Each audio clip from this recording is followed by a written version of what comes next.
दोस्तों, आज हम आपको ले चलेंगे हरियाणा के भिवानी जिले की उस सनसनीखेज घटना की तरफ जिसने पूरे देश को झकझोर कर रख दिया। यह वही मनीषा हत्याकांड है जिसमें एक मासूम, सीधी सादी और पढ़ी लिखी लड़की की जिंदगी पर वही भरोसेमंद इंसान भारी पड़ गया जिसे वह सबसे ज्यादा जानती और पसंद करती थी। लेकिन यही इंसान अब निकला उसका असली कातिल। सोचिए, रोज स्कूल और कॉलेज तक पहुंचाने वाला वही व्यक्ति जिसने परिवार का भरोसा और मासूम लड़की की उम्मीदें तोड़ी, अब सामने आया है। लेकिन कैसे? किन रहस्यमय घटनाओं और छुपे हुए सबूतों ने इस सच तक पहुंचने में मदद की, और क्यों यह खुलासा सुनकर हर कोई हैरान और दंग रह गया? वीडियो के अंत तक आप जानेंगे कि कैसे बस ड्राइवर ने मनीषा की जिंदगी तबाह की, कौन कौन से सबूत इसे साबित करते हैं, और क्यों यह केस सिर्फ हरियाणा का नहीं बल्कि पूरे देश के लिए एक चेतावनी बन चुका है। बने रहिए, क्योंकि इस कहानी में हर मोड़ पर ऐसे खुलासे होने वाले हैं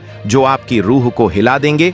11 अगस्त की सुबह थी और मौसम में गर्मी और उमस का असर साफ दिख रहा था। मनीषा अपने रोजमर्रा के काम के लिए घर से निकली। सबसे पहले वह उस प्ले स्कूल पहुंची जहां वह छोटे बच्चों को पढ़ाती थी। बच्चों के साथ उसका जुड़ाव गहरा था, इसलिए हर बच्चा उसे प्यार से दीदी कहकर बुलाता था। उस दिन भी मनीषा ने बच्चों के साथ हंसी मजाक किया, खेल खेला और पूरी मेहनत से उन्हें पढ़ाया। इसके बाद वह दोपहर में बीएससी नर्सिंग का फॉर्म भरने के लिए नर्सिंग कॉलेज के लिए रवाना हुई। कॉलेज जाने से पहले उसने अपने पिताजी को बता दिया था कि वह जा रही है, लेकिन शाम तक जब वह घर वापस नहीं लौटी तो परिवार की चिंता बढ़ गई। पिताजी ने बार बार फोन मिलाना शुरू किया, लेकिन कॉल पर उसका फोन बंद मिला। थोड़ी देर बाद अचानक शाम को पिताजी के फोन पर मात्र 10 सेकंड की एक कॉल आई। फोन उठाते ही सिर्फ हल्की सी आवाज सुनाई दी और कॉल तुरंत कट गया। उसके बाद फोन पूरी तरह से स्विच ऑफ हो गया। पिताजी की चिंता चरम पर थी। वह तुरंत कॉलेज पहुंचे और गार्ड से पूछताछ की कि क्या कोई मनीषा नाम की लड़की आई थी। गार्ड ने साफ मना कर दिया कि वह वहां आई ही नहीं। जब पिताजी ने सीसीटीवी फुटेज दिखाने की मांग की तो गार्ड ने बहाना बनाया कि स्टाफ मौजूद नहीं है। निराश होकर पिताजी घर लौटे और तुरंत 112 पर कॉल किया। पुलिस आई, थोड़ी पूछताछ की और चली गई। रात में पिताजी खुद थाने पहुंचे, लेकिन पुलिस ने कहा कि उनकी बेटी 19 साल की है, शायद किसी दोस्त के साथ घूमने गई होगी और 24 घंटे में लौट आएगी। सोचिए, जिस पिता की बेटी अचानक गायब हो गई थी उसे यही कहा जा रहा था कि वह खुद कहीं चली गई होगी। रिपोर्ट तक दर्ज नहीं की गई, लेकिन पिताजी और परिवार ने हार नहीं मानी। पूरे गांव वाले मिलकर हर जगह तलाश शुरू कर दी। अगस्त की 13वीं की सुबह लोहारू थाने से अचानक फोन आया कि सिंघानी गांव के पास एक लड़की मिली है। परिवार जब वहां पहुंचा तो नजारा देखकर सबके होश उड़ गए। हालत इतनी भयावह थी कि मनीषा की पहचान करना मुश्किल हो गया, लेकिन उसके कपड़े और सामान देखकर स्पष्ट हो गया कि यह वही लड़की थी। गांव में गुस्से की लहर दौड़ गई और लोग सड़कों पर उतर आए। प्रशासन के खिलाफ प्रदर्शन शुरू हो गया। मौके पर पहुंचे अफसरों ने आश्वासन दिया कि 24 घंटे के भीतर गुनहगारों को पकड़ा जाएगा। पोस्टमार्टम के बाद रिपोर्ट में लिखा गया कि मनीषा ने जहरीला पदार्थ खा लिया था, यानी इसे आत्महत्या माना गया। परिवार ने इस निष्कर्ष को मानने से इनकार कर दिया और कहा कि सच को छुपाया जा रहा है। माहौल और गर्म हो गया। लोग धरनों पर बैठ गए, जगह जगह जाम लग गए और सरकार पर दबाव बढ़ने लगा। दूसरा पोस्टमार्टम हुआ, लेकिन उसमें भी वही निष्कर्ष आया। परिवार का गुस्सा बढ़ गया और उन्होंने सही जांच की मांग की। तब तीसरा पोस्टमार्टम AIIMS दिल्ली में कराने की मांग उठी और साथ ही CBI जांच की भी मांग हुई। दबाव इतना बढ़ गया कि सरकार को इसे मानना पड़ा। 8 दिन तक शव परिजन के पास रहा। इस दौरान राजनीतिक दल और संगठन इस मामले को अपने फायदे के लिए भुनाने लगे। अंततः सरकार ने तीसरा पोस्टमार्टम AIIMS दिल्ली में कराया और केस CBI को सौंप दिया। तभी जाकर परिवार ने अंतिम संस्कार किया। अब सबसे बड़ा सवाल था कि असल में क्या हुआ। इसी के साथ यह केस पूरे प्रदेश का सबसे चर्चित मामला बन गया। जब जांच CBI के हाथ में आई तो एजेंसी ने 6 मुख्य बिंदुओं पर ध्यान केंद्रित किया। पहला, कॉलेज प्रशासन और स्टाफ। दूसरा, वह बस और उसका ड्राइवर। तीसरा, वह दुकान जहां से जहरीला पदार्थ खरीदा गया। चौथा, वह व्यक्ति जिसने सबसे पहले मनीषा को देखा। पांचवां, परिवार और रिश्तेदार। और छठा, वह पब्लिक स्कूल जहां वह बच्चों को पढ़ाती थी। CBI ने सबसे पहले परिवार से बातचीत शुरू की। पिताजी से पूछा कि बेटी कहां जाती थी। किससे ज्यादा बात करती थी और क्या घर में कभी किसी ने उस पर दबाव डाला था।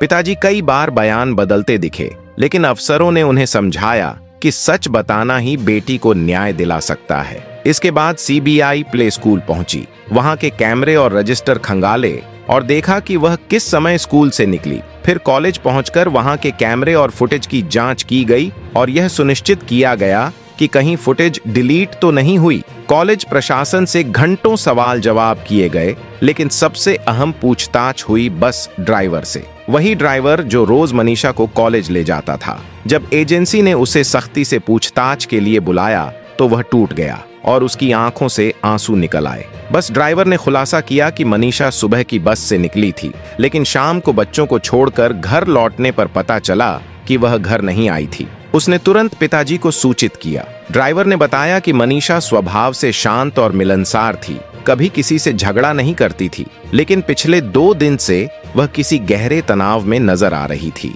कई बार उसने उसकी बात जानने की कोशिश की, लेकिन मनीषा ने कभी खुलकर कुछ नहीं बताया। ड्राइवर ने यह भी कहा कि उसने कभी उसे किसी अजनबी से बात करते नहीं देखा। जांच में यह भी सामने आया कि कॉलेज में एक जगह ऐसा सामान था जिसे पुलिस ने नजरअंदाज कर दिया था। वहां पैक और कॉपियां पड़ी थीं, जिनमें से कुछ पन्ने फटे हुए थे और अंतिम पन्नों पर लिखा था, अब और सहा नहीं जाता। इसे पढ़कर सीबीआई भी सोच में पड़ गई कि यह किसी दबाव का संकेत है या उसकी व्यक्तिगत परेशानी का इजहार। ड्राइवर ने स्वीकार किया कि उसने यह सब पहले इसलिए नहीं बताया क्योंकि डर गया था, लेकिन अब उसके पास कुछ भी छुपाने की ताकत नहीं बची थी। सीबीआई ने ड्राइवर की बातें सुनते ही तुरंत कॉलेज और स्टाफ की गहन जांच शुरू कर दी। कई प्रोफेसरों और कर्मचारियों के मोबाइल रिकॉर्ड खंगाले गए, कॉल और मैसेज देखे गए और चौंकाने वाली बात यह रही कि कई रिकॉर्ड डिलीट पाए गए। यह देखकर एजेंसी को यकीन हो गया कि मामला सामान्य नहीं है और इसमें किसी की योजना या दबाव साफ तौर पर शामिल था। जांच के दौरान सीबीआई ने गांव के पास की दुकान से भी रिकॉर्ड जुटाए। पता चला कि घटना से 1 दिन पहले किसी ने जहरीला पदार्थ खरीदा था। दुकानदार ने बताया कि उसने उस व्यक्ति को पहले कभी नहीं देखा, नकद पैसे दिए और नकली नाम लिख कर चला गया। इन कड़ियों को जोड़कर एजेंसी ने यह अनुमान लगाया कि यह केवल आत्महत्या का मामला नहीं है, बल्कि इसके पीछे किसी की साजिश हो सकती है। एजेंसी ने कॉलेज के उन प्रोफेसरों पर विशेष ध्यान दिया जिनसे मनीषा का अधिक संपर्क था। जांच में पता चला कि कॉलेज की फुटेज में मनीषा दोपहर तक मौजूद थी। कॉरिडोर में उसकी झलक दिखी, लेकिन बाहर निकलने का कोई रिकॉर्ड नहीं मिला।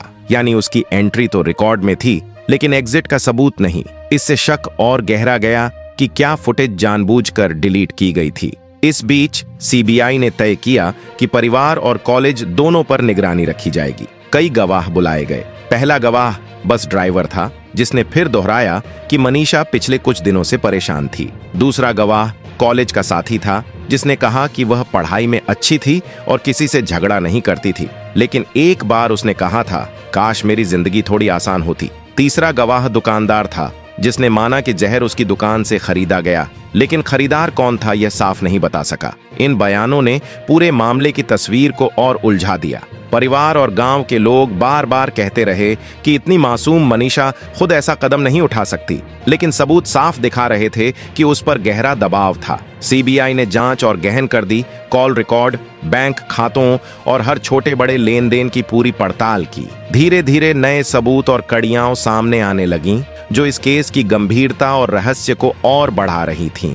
एक गुप्त गवाह ने बताया कि उसने कॉलेज के बाहर संदिग्ध लोगों को देखा और उनमें से एक के हाथ में वही पन्ने थे जो बाद में घटना स्थल पर मिले। सीबीआई ने कॉलेज के कमरे से पुराने मोबाइल और डिलीट किए गए मैसेज बरामद किए। इन फोटो और मैसेज में मनीषा अकेली नहीं थी, उसके साथ कुछ अन्य लोग भी थे। इससे एजेंसी को यकीन हो गया कि मामला सिर्फ आत्महत्या का नहीं है, बल्कि इसके पीछे कोई गहरी साजिश और योजना शामिल है। कोर्ट में ये सबूत पेश किए गए। सीबीआई ने बताया कि कॉलेज के एक स्टाफ मेंबर ने मनीषा पर दबाव डाला था, जिससे उसका मानसिक बोझ बढ़ा और वह लगातार परेशान रहने लगी। एजेंसी ने सभी संभावित संदिग्धों की गतिविधियों, गवाहों के बयान और कॉल मैसेज रिकॉर्ड की गहन जांच की। गांव में लोग आज भी मनीषा की याद में मोमबत्तियां जलाते हैं। बच्चे उसे याद करते हैं। लोग कहते हैं कि उसने सपना देखा था नर्स बनने का, लोगों की सेवा करने का, लेकिन उसे बीच रास्ते में रोक दिया गया। अब पूरा गांव कहता है कि जब तक गुनहगारों को सजा नहीं मिलेगी, चैन नहीं मिलेगा। यह मामला अब सिर्फ हरियाणा का नहीं, बल्कि पूरे देश का विषय बन चुका है। पूरे समाज की निगाहें इस केस पर टिक गई हैं। आने वाला वक्त बताएगा कि कोर्ट क्या फैसला सुनाती है और असली सच आखिर कब सामने आता है। यह कहानी अब सिर्फ मनीषा की नहीं, बल्कि पूरे समाज के लिए चेतावनी, सबक और सतर्कता की मिसाल बन चुकी है। इस वीडियो में साझा की गई जानकारी मुख्य रूप से आधिकारिक और प्रमाणित स्रोतों पर आधारित है। इसके बावजूद सोशल मीडिया, चैट समूह, गैर पुष्टि प्राप्त वेबसाइट या अन्य माध्यमों से फैल रही कई बातें फेक, अफवाह या आधिकारिक तौर पर पुष्टि रहित हो सकती हैं। ऐसे झूठे दावे कभी कभी कहानी को गलत दिशा में मोड़ने या भ्रम फैलाने के लिए बनाए जाते हैं। दर्शकों से अनुरोध है कि वे केवल विश्वसनीय तथ्यों पर भरोसा करें और किसी भी अफवाह या अनसत्य जानकारी को साझा या फैलाने से बचें। इससे आप खुद भी सच को समझ पाएंगे और दूसरों को सही दिशा में मार्गदर्शन कर पाएंगे। अगर आपको यह वीडियो पसंद आया हो तो इसे जरूर लाइक करें। आपका एक छोटा सा लाइक हमें प्रेरित करता है कि हम और भी सच, रहस्यमय और दिलचस्प कहानियां आपके लिए लाएं।